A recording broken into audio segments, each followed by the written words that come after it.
John 11. Now a certain man was sick, named Lazarus, of Bethany, the town of Mary and her sister Martha. It was that Mary which anointed the Lord with ointment, and wiped his feet with her hair, whose brother Lazarus was sick. Therefore his sisters said unto him, saying, Lord, behold, he whom thou lovest is sick.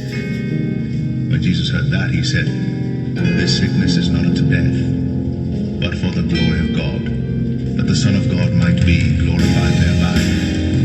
Now Jesus loved Martha and her sister, and Lazarus. When he had heard therefore that he was sick, he abode 2 days still in the same place where he was. And after that saith he to his disciples, Let us go into Judea again. His disciples say unto him, Master, the Jews of late sought to stone thee, and goest thou thither again? Jesus answered, Are there not 12 hours in the day?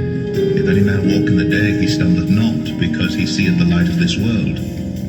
But if a man walk in the night, he stumbleth, because there is no light in him. These things said he, and after that he saith unto them, Our friend Lazarus sleepeth, but I go, that I may awake him out of sleep. Then said his disciples, Lord, if he sleep, he shall do well. Howbeit Jesus spake of his death. They thought that he had spoken of taking of rest and sleep. Then said Jesus unto them plainly, Lazarus is dead, and I'm glad for your sakes that I was not there, to the intent ye may believe.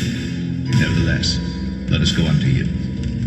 Then said Thomas, which is called Didymus, unto his fellow disciples, Let us also go, that we may die with him. Then when Jesus came, he found that he had lain in the grave 4 days already. Now Bethany was nigh unto Jerusalem, about 15 furlongs off. And many of the Jews came to Martha and Mary, to comfort them concerning their brother. Then Martha, as soon as she heard that Jesus was coming, went and met him. But Mary sat still in the house. Then said Martha unto Jesus, Lord, if thou hadst been here, my brother had not died. But I know that even now, whatsoever thou wilt ask of God, God will give it thee.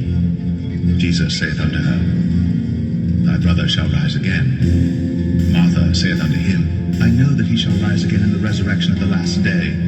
Jesus said unto her, I am the resurrection and the life. He that believeth in me, though he were dead, yet shall he live. And whosoever liveth and believeth in me shall never die. Believest thou this?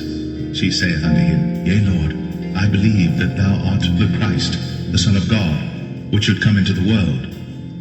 And when she had so said, she went her way, and called Mary her sister secretly, saying, The Master is come, and calleth for thee. As soon as she heard that, she arose quickly, and came unto him. Now Jesus was not yet come into the town, but was in that place where Martha met him. The Jews then which were with her in the house, and comforted her, when they saw Mary, that she rose up hastily and went out, followed her, saying, She goeth unto the grave to weep there. Then when Mary was come where Jesus was, and saw him, she fell down at his feet, saying unto him, Lord, if thou hadst been here, my brother had not died. When Jesus therefore saw her weeping, and the Jews also weeping which came with her, he groaned in the spirit, and was troubled, and said, Where have ye laid him? They said unto him, Lord, come and see. Jesus wept. Then said the Jews, Behold, how he loved him. And some of them said, Could not this man which opened the eyes of the blind have caused that even this man should not have died? Jesus therefore again groaning in himself cometh to the grave. It was a cave, and a stone lay upon it. Jesus said, Take ye away the stone.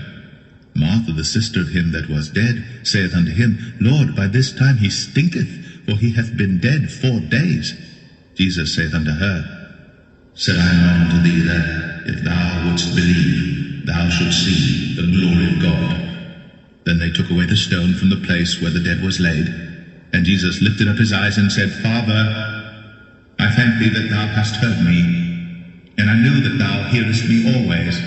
But because of the people which stand by, I said it, that they may believe that thou hast sent me. And when he thus had spoken, he cried with a loud voice, Lazarus, come forth! And he that was dead came forth, bound hand and foot with grave clothes, and his face was bound about with a napkin. Jesus saith unto him, Loose him, and let him go. Then many of the Jews which came to Mary, and seen the things which Jesus did, believed on him. But some of them went their ways to the Pharisees, and told them what things Jesus had done. Then gathered the chief priests and the Pharisees a council, and said, What do we? For this man doeth many miracles. If we let him thus alone, all men will believe on him, and the Romans shall come and take away both our place and nation.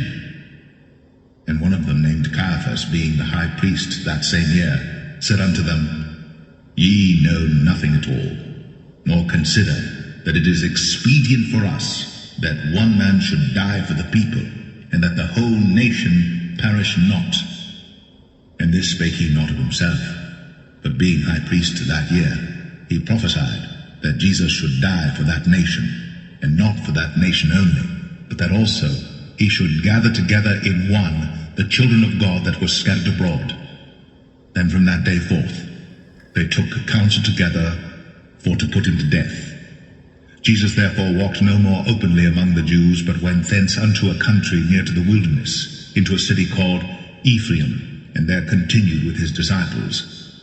And the Jews' Passover was nigh at hand, and many went out of the country up to Jerusalem before the Passover to purify themselves. Then sought they for Jesus, and spake among themselves as they stood in the temple, What think ye, that he will not come to the feast? Now both the chief priests and the Pharisees had given a commandment that, if any man knew where he were, he should show it, that they might take him.